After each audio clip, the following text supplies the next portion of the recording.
पाकिस्तान और IMF के दरमियान स्टाफ लेवल मुआहदा तय पा गया है। मजीद जानते हैं 9 न्यूज़ के नुमाइंदे ताहिर शिरानी से। ताहिर, बताइएगा इस स्टाफ लेवल मुआहदे से मुताल्लिक क्या मालूमात मिली है? 3 अरब डॉलर के कलील मुद्दती कर्ज प्रोग्राम के तहत जो पहले जायजा मुज़ाकरात हैं वो कामयाबी से इख्तिताम पजीर हो गए हैं, जिसके बाद पाकिस्तान और IMF के दरमियान जो स्टाफ सतह मुआहदा है वो तय पा गया है और अब इसकी जो IMF एग्जीक्यूटिव बोर्ड है उससे मंजूरी ली जाएगी और पाकिस्तान को जो दूसरी किस्त है तकरीबन 70 करोड़ डॉलर की वो मिलेगी। IMF की जानिब से ये कहा गया है कि पाकिस्तान की जो मईशत है उसकी बहाली जारी है।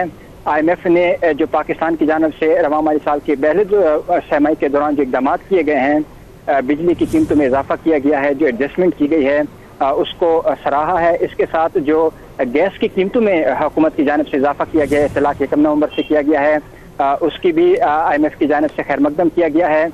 इसके साथ IMF का यह कहना है कि पाकिस्तान में जो महंगाई है उसमें भी कमी की तवक्को जाहिर की गई है और इसके साथ IMF का ये कहना है कि पाकिस्तान के साथ जो मुज़ाकरात हुए पहले जायजा वो 2 नवंबर को शुरू हुए। पहले तकनीकी सतह मुज़ाकरात थे और उसके बाद पॉलिसी सतह मुज़ाकरात हुए, क्योंकि हुकूमत की जानिब से जो माशी अहदाफ थे, जो IMF की शराइत थी, उन पर अमल दरामद किया गया है। तो इसलिए स्टाफ सतह का जो मुआहदा है वो पाकिस्तान के साथ तय पा गया है।